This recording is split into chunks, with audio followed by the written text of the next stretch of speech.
Hi students, I am taking the first introductory class of economics where we will understand what is economy, what is economics, why economics came, what are the different types of economies and what are the different types of economics. सबसे पहले economics जानने से पहले हम ये जानेंगे कि economics हम लोगों को स्टडी क्यों करनी है और इकोनॉमिक्स वर्ड आया कहाँ से. The word economics has been derived from the word economy. Economy होता क्या है? Economy is a system. Economy एक ऐसा सिस्टम है जहाँ पे लोग अपना कमाने का जरिया ढूंढते हैं. Economy is a system by which people of an area earn their living. जहाँ पे लोग पैसा कमाते हैं उसे बोला जाता है इकोनॉमी. इकोनॉमी की स्टडी को बोला जाता है इकोनॉमिक्स. जब भी हम इकोनॉमी की स्टडी करते हैं उसे बोला जाता है economics. Economy is a system by which people of an area earn their living. The study of this social science is called economics.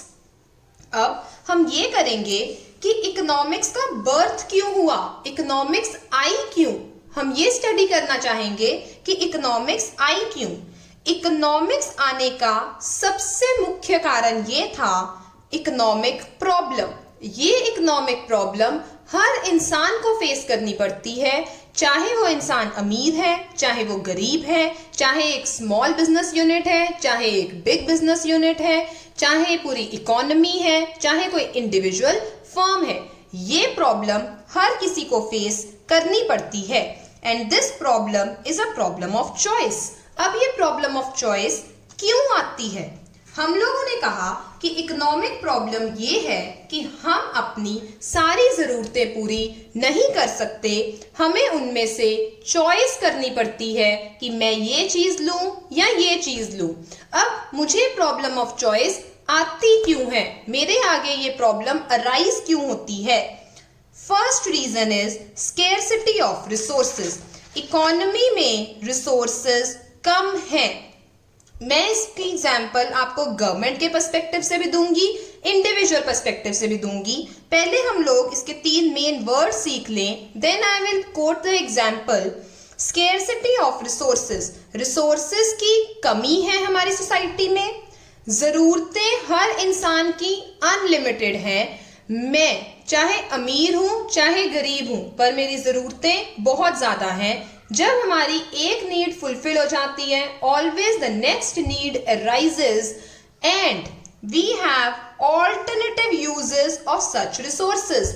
ये रिसोर्सेज हम एक जगह से दूसरी जगह भी यूज कर सकते हैं, तीसरी जगह भी यूज कर सकते हैं. इसलिए हमें चूज करना पड़ता है कि मैं अपने रिसोर्सेज को कहाँ पे लगाऊं ताकि मुझे as a consumer maximum satisfaction मिले या एज अ प्रोड्यूसर मुझे मैक्सिमम प्रॉफिट मिले. These are 3 reasons why economic problem, that is a problem of choice, arises. आइए इसकी मैं एक एग्जाम्पल लेती हूँ कि अगर मेरे पास 200 रुपीज है तो मुझे ये रिसोर्सेज हमेशा कम ही लगेंगे. That is I will always have the scarce resources. Unlimited wants. अब मेरी इच्छाएं बहुत सारी होंगी. मेरा मन कर रहा होगा फ्रेंड्स के साथ पार्टी कर लूं, घर पे अगर मम्मा बीमार है तो उनके लिए मेडिसिन भी लेके आ सकती हूँ, या मैं इससे मूवी टिकट भी खरीद सकती हूँ, या घर के लिए राशन भी खरीद सकती हूँ. मेरी अनलिमिटेड वांट्स होंगी, मैं बहुत कुछ कर सकती हूँ इससे. And I have alternative uses. मैं इस 200 रुपए को इसके ऊपर भी खर्च कर सकती हूँ, इसके ऊपर भी, इसके ऊपर भी, इसके ऊपर भी. अब देखिए तीनों पॉइंट्स पूरे हो गए. रिसोर्सेज कम है, अनलिमिटेड वांट्स. अगर मैं एक चीज पूरी कर लूंगी मेरा अगला करने का मन करेगा, अगर वो पूरी कर लूंगी उससे अगली चीज खरीदने का मन करेगा.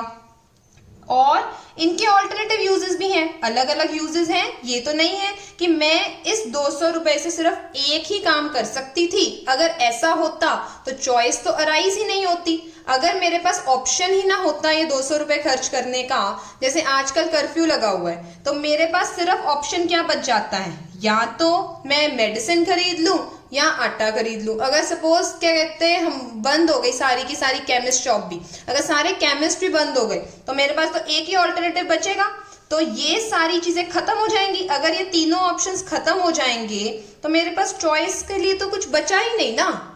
तो हमेशा प्रॉब्लम ऑफ चॉइस तभी अराइज होगी अगर रिसोर्सेज स्केर्स हैं, हमारी जरूरतें अनलिमिटेड हैं। अगर मेरी जरूरतें अनलिमिटेड है ही नहीं, मुझे सिर्फ एक ही चीज पता है कि मुझे अपनी घर की जरूरत पूरी करनी है, दैट्स इट, और मेरी जरूरतें ही नहीं है, तो उस केस में प्रॉब्लम ऑफ चॉइस कभी आएगी ही नहीं। एंड ऑल्टरनेटिव यूजेस, अगर ऑल्टरनेटिव यूजेस की मैंने आपको बता दिया, अगर ये चीजें होंगी ही नहीं तो हम सारा पैसा उसी के ऊपर खर्च कर देंगे जो एक चीज अवेलेबल है। लेकिन हमारी इकोनॉमी में ऐसा कभी भी नहीं होता है। हर चीज की स्केर्सिटी भी होगी, अनलिमिटेड वांट्स भी होंगी एंड ऑल्टरनेटिव यूजेस भी होंगे। इसी तरह अगर मैं पूरी इकोनॉमी के लिए बात करूं तो वाटर की एग्जांपल लें। हमें पता है वाटर इज स्केर्स रिसोर्स, उसकी कमी है। अनलिमिटेड वांट्स, हम लोगों के पास जरूरतें बहुत है, पानी का बहुत कुछ कर सकते हैं, कभी भी पानी की जरूरत खत्म नहीं होती है। ऑल्टरनेटिव यूजेस, अगर एक ही टब पानी का अवेलेबल है तो सबसे पहले ऑल्टरनेटिव यूजेस, मैं उससे बाथिंग भी कर सकती हूँ, उसे ड्रिंक भी कर सकती हूँ। अब पॉइंट आता है, अगर मेरी वांट्स अनलिमिटेड है तो मैं पहले कौन सी जरूरत पूरी करना चाहूंगी? मैं हमेशा पहले वो जरूरत पूरी करना चाहूंगी विच हैज हायर इंटेंसिटी, जिसकी इंटेंसिटी हायर होती है। So, economics teach us the use of limited resources in such a manner that provides maximum satisfaction. अब देखिए, इकोनॉमिक्स हम लोग प्रोड्यूसर के पॉइंट ऑफ व्यू से स्टडी करेंगे एंड कंज्यूमर के पॉइंट ऑफ व्यू से स्टडी करेंगे। अगर मैं प्रोड्यूसर के पॉइंट ऑफ व्यू से इकोनॉमिक्स को स्टडी करूंगी तो प्रोड्यूसर हमेशा मैक्सिमम प्रॉफिट चाहेगा, और अगर कंज्यूमर के पॉइंट ऑफ व्यू से स्टडी करूंगी तो कंज्यूमर हमेशा अपनी सेटिस्फैक्शन को मैक्सिमाइज करना चाहेगा कि अगर मैं कोई चीज खाकर आई हूं या लेकर आई हूं तो मैं चाहूंगी मुझे उस चीज से हाई सेटिस्फैक्शन मिले, हाईएस्ट रेट ऑफ सेटिस्फैक्शन मैं उस चीज से चाहूंगी, और एज अ प्रोड्यूसर मैं तभी सेटिस्फाई होंगी जब मुझे मैक्सिमम प्रॉफिट मिलेगा। आइए, हमने इकोनॉमिक प्रॉब्लम तो स्टडी कर ली, अब हम लोग पूरी इकोनॉमी में क्या क्या प्रॉब्लम्स आती हैं वो स्टडी करते हैं। We have 3 problems in the economy. Economy मतलब गवर्नमेंट को ये 3 चीजें सोचनी पड़ती हैं। व्हाट टू प्रोड्यूस, मैं क्या प्रोड्यूस करूं, दैट इज, अगर तो पीस टाइम है तो पीस टाइम गुड्स मतलब खाने पीने वाली चीजें। अगर हमें उम्मीद है कि वर्ल्ड वॉर 3 होने वाला है तो ऑब्वियसली मैं कौन से गुड्स प्रोड्यूस करूंगी, वॉर टाइम गुड्स। या मैं कंफ्यूज्ड हूं, मैं कैपिटल गुड्स प्रोड्यूस करूं या फिर मैं कंजम्पशन गुड्स प्रोड्यूस करूं। कैपिटल गुड्स होते हैं जैसे मशीनरी वगैरह, और कंजम्पशन गुड्स क्या होते हैं जो कंज्यूमर कंज्यूम करता है जैसे कि eatables. What to produce is what commodity is to be produced, and second question that arises in the same problem is in what quantity is it to be produced, हमने ये कितनी quantity में produce करना है, that is मुझे कितने capital goods चाहिए, कितने कंज्यूमर गुड्स चाहिए, कितने वॉर टाइम गुड्स चाहिए, कितने मुझे पीस टाइम गुड्स चाहिए, ये सब होता है what quantity. What to produce के अंदर 2 चीजें आती हैं, what commodity is to be produced and in what quantity is it to be produced. Next, how to produce. कोई भी चीज की प्रोडक्शन करने के 2 मेथड्स होते हैं। कोई भी चीज की प्रोडक्शन करने के 2 मेथड्स हैं, capital intensive technique, labour intensive technique. Capital intensive का मतलब होता है more use of machines, less use of labour, जिसमें हम टेक्नोलॉजी ज्यादा यूज करते हैं और लेबर कम यूज करते हैं। ये वो कंट्रीज ये टेक्निक यूज करती हैं जिसमें लेबर कम होती है और जिनके पास वर्किंग टेक्निक ज्यादा होती हैं। जैसे कि कंट्रीज लाइक यूएसए, वहां पे पॉपुलेशन कम है इसलिए वो हमेशा मशीन्स यूज करते हैं ज्यादा, और labour intensive technique means more use of labour and less use of machines. जैसे कि इंडिया के पास चीप लेबर अवेलेबल है इसलिए वो हमेशा लेबर का यूज ज्यादा करेंगे और मशीन्स का यूज कम करेंगे ताकि उनके लोगों को एम्प्लॉयमेंट मिलती रहे। यहाँ पे भी अब डिपेंड करेगा कि गवर्नमेंट का मोटिव क्या है। अगर तो गवर्नमेंट का मोटिव सोशल वेलफेयर है तो वो ऑब्वियसली लेबर को एम्प्लॉयमेंट प्रोवाइड करने की तरफ ध्यान देंगे, और अगर गवर्नमेंट का मोटिव प्रॉफिट अर्न करना है तो वो अपनी मशीन ज्यादा यूज करेंगे कि हम लोगों को बढ़िया क्वालिटी का प्रोडक्ट प्रोड्यूस करना है। एक इकोनॉमी को कोई भी चीज प्रोड्यूस करते वक्त ये सोचना पड़ेगा कि मैं इन दोनों में से कौन सी टेक्निक यूज करूं दैट द इकोनॉमी और the people in the economy feel highly satisfied. For whom to produce, अब मुझे किसके लिए प्रोड्यूस करना है। हम लोग पढ़कर आए हैं इकोनॉमिक प्रॉब्लम में कि there is always a scarcity of resources, हम हर किसी के लिए प्रोड्यूस नहीं कर सकते हैं। I have to target either rich people और पुअर पीपल। अगर मैं ही प्रोडक्शन कर रही हूं तो मैं ये सोचूंगी कि मैं किस मार्केट को टारगेट करना चाहती हूँ, क्या मैं रिच लोगों को टारगेट करना चाहती हूँ या मैं पुअर लोगों को टारगेट करना चाहती हूँ। अगर तो मैं रिच को टारगेट करना चाहती हूँ तो मैं बढ़िया क्वालिटी के प्रोडक्ट्स बनाऊंगी चाहे वो महंगे हों। अगर मैं पुअर को टारगेट करना चाहूंगी तो मैं हमेशा सस्ते प्रोडक्ट्स बनाने की तरफ ध्यान दूंगी। जो गवर्नमेंट होती है वो देखती है कि पूरी इकोनॉमी में कितने लोग रिच हैं और कितने लोग पुअर हैं।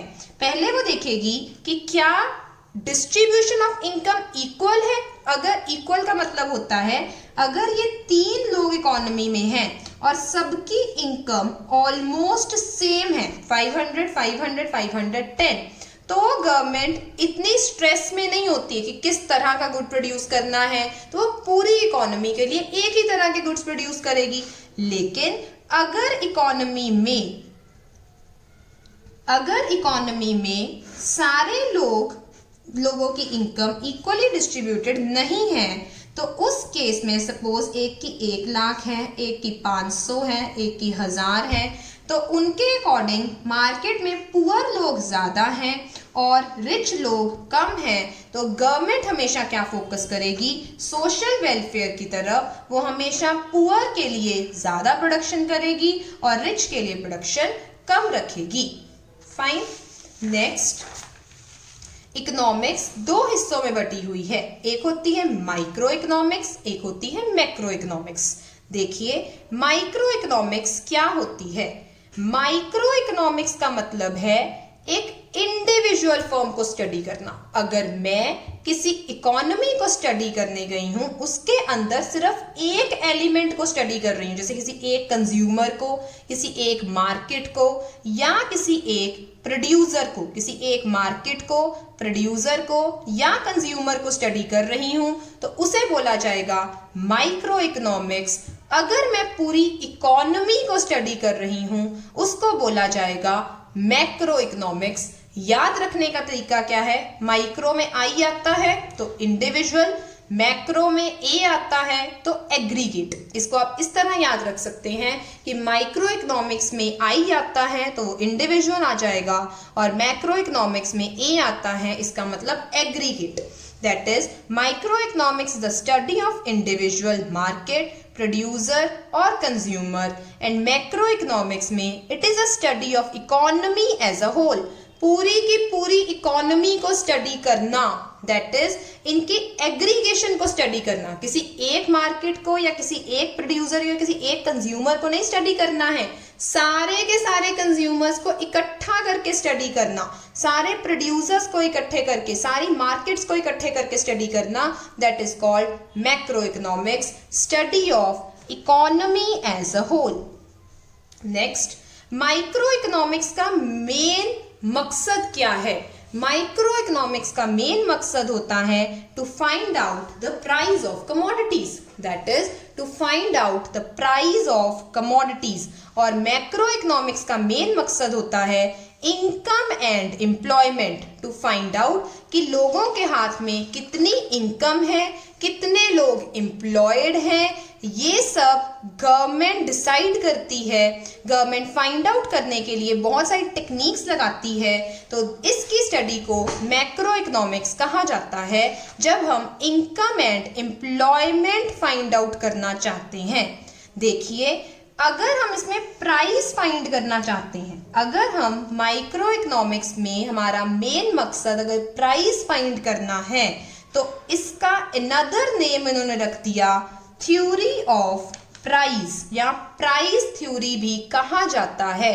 माइक्रो इकोनॉमिक्स को प्राइस थ्योरी भी कहा जाता है और मैक्रो इकोनॉमिक्स को theory of income and employment भी कहा जाता है।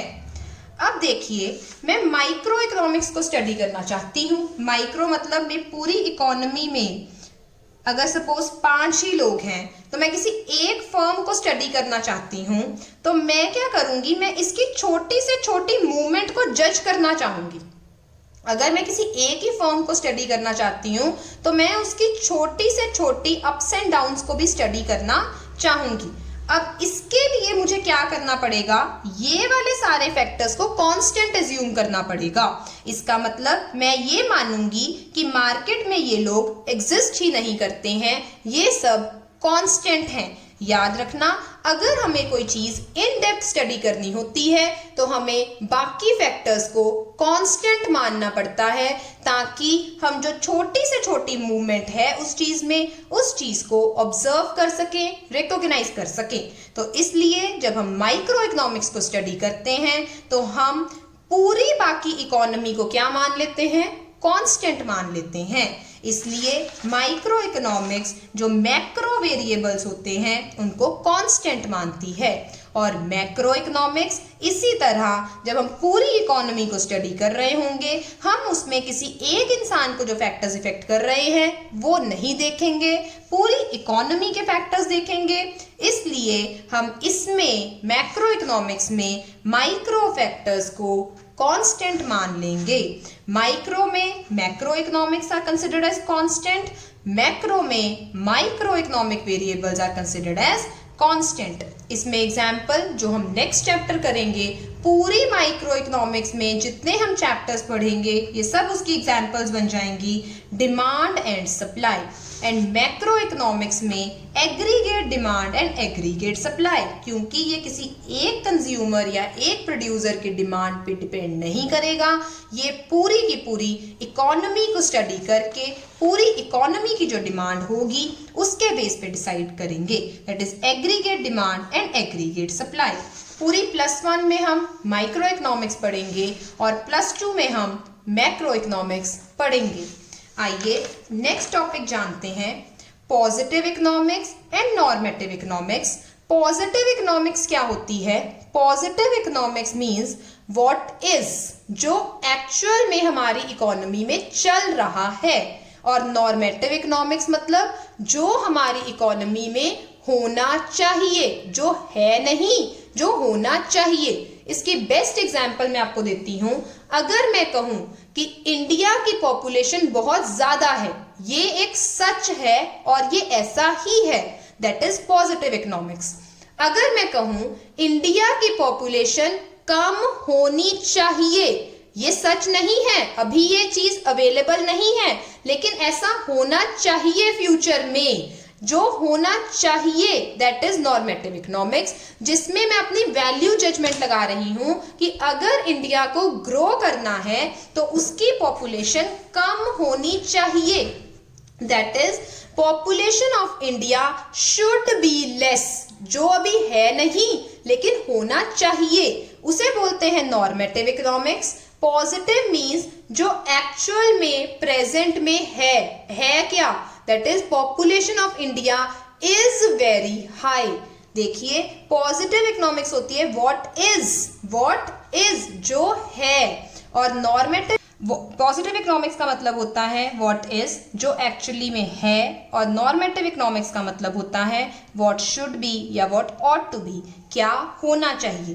पॉजिटिव इकोनॉमिक्स फैक्ट्स के ऊपर बेस्ड है जो पास्ट और प्रेजेंट में है, और ये वैल्यू जजमेंट के ऊपर बेस्ड है कि ऐसा होना चाहिए, मैं अपनी भावनाओं को प्रकट करती हूँ।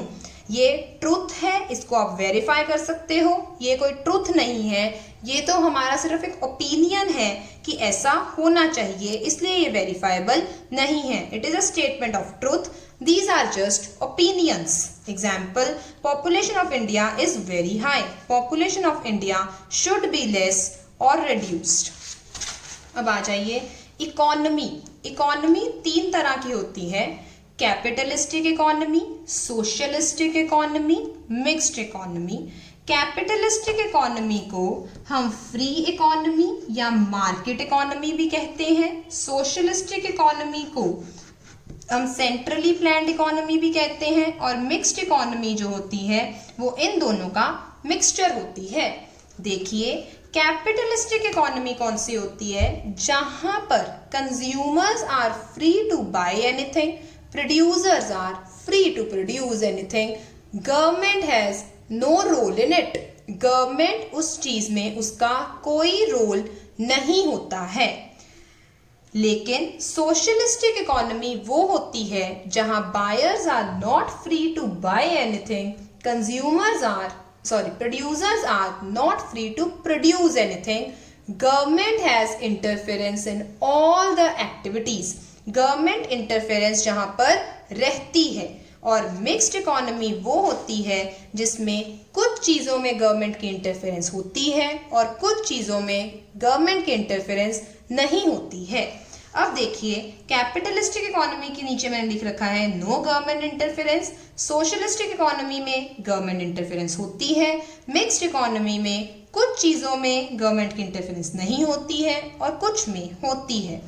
अब जहां पर कैपिटलिस्टिक इकोनॉमी है वहां पर हमेशा प्राइवेट सेक्टर ज्यादा होगा, और जहां सोशलिस्टिक इकोनॉमी है वहां पब्लिक सेक्टर ज्यादा होगा। दैट इज वहां पर सरकारी जो ऑफिसेज हैं वो ज्यादा होंगे, जितना भी कंट्रोल होगा वो सरकार के हाथ में होगा। और मिक्स्ड इकोनॉमी वो होती है जहां पे प्राइवेट और पब्लिक सेक्टर दोनों रहेंगे। जहां पे प्राइवेट सेक्टर रहेगा हमेशा उनका मेन मोटिव रहेगा प्रॉफिट ज्यादा से ज्यादा अर्न करना। जहां पे भी गवर्नमेंट इन्वॉल्व होगी, पब्लिक सेक्टर रहेगा, वहां का मेन मोटिव होगा सोशल वेलफेयर। और मिक्स्ड इकोनॉमी में डिपेंड करेगा, जो आइटम्स गवर्नमेंट के हाथ में होंगी वहां पे सोशल वेलफेयर, और जो प्राइवेट एंटरप्रेन्योर्स के हाथ में होंगी उनका मेन मोटिव रहेगा प्रॉफिट अर्न करना। कैपिटलिस्टिक इकोनॉमी की बेस्ट एग्जाम्पल है यूएस, सोशलिस्टिक इकोनॉमी की बेस्ट एग्जाम्पल है चाइना। चाइना के सारे काम गवर्नमेंट कंट्रोल्ड ही होते हैं, वहां पे लोगों की फ्रीडम नहीं है। नेक्स्ट मिक्स्ड इकोनॉमी की बेस्ट एग्जाम्पल है इंडिया। इंडिया में कुछ चीज़ें प्राइवेटाइज्ड है, कुछ चीज़ें अभी भी सोशल सेक्टर के अंडर आती हैं। इस तरह हमारे इस चैप्टर के ऑलमोस्ट सारे टॉपिक्स डन हैं। बाकी आइए हम एक इकोनॉमिक्स की डेफिनेशन, मैंने आपको स्टार्टिंग में कहा था this is not the technical definition of economics, अब मैं आपको टेक्निकल डेफिनेशन ऑफ इकोनॉमिक्स बताने जा रही हूँ। टेक्निकली हमने अभी तक ये जो पढ़ा कि प्रोड्यूसर हमेशा अपने प्रॉफिट को मैक्सिमाइज करना चाहेगा, कंज्यूमर हमेशा अपनी सेटिस्फैक्शन को मैक्सिमाइज करना चाहेगा, गवर्नमेंट हमेशा अपने सोशल वेलफेयर को मैक्सिमाइज करना चाहेगी, सोसाइटी के वेलफेयर को मैक्सिमाइज करना चाहेगी। प्रोड्यूसर का मेन टास्क क्या है, प्रॉफिट मैक्सिमाइजेशन। कंज्यूमर का मेन टास्क क्या है, सेटिस्फैक्शन मैक्सिमाइजेशन। एंड गवर्नमेंट का क्या होगा, सोशल वेलफेयर। अब इकोनॉमिक्स की अगर डेफिनेशन बनानी हो तो वो बहुत आसान है, that is allocation of scarce resources. क्योंकि स्टार्टिंग में हमने पढ़ लिया कि रिसोर्सेस की क्या रहती है, स्केर्सिटी। स्केर्सिटी मीन्स कमी रहती है, उनकी डिमांड ज्यादा रहती है, सप्लाई कम रहती है। एलोकेशन ऑफ स्केर्स रिसोर्सेस इन सच अ वे, इस तरह उन्हें एलोकेट करना ठीक ढंग से, ताकि प्रोड्यूसर्स को मैक्सिमम प्रॉफिट हो सके, कंज्यूमर्स को मैक्सिमम सेटिस्फैक्शन हो सके और गवर्नमेंट के लिए मैक्सिमम सोशल वेलफेयर हो सके. So what is economics? Economics is a science that deals with the allocation of scarce resources in such a way that producers gets maximum profit, consumers gets maximum satisfaction and government can do its maximum social welfare. That's all. Hope you have liked the class. Do like, share and subscribe.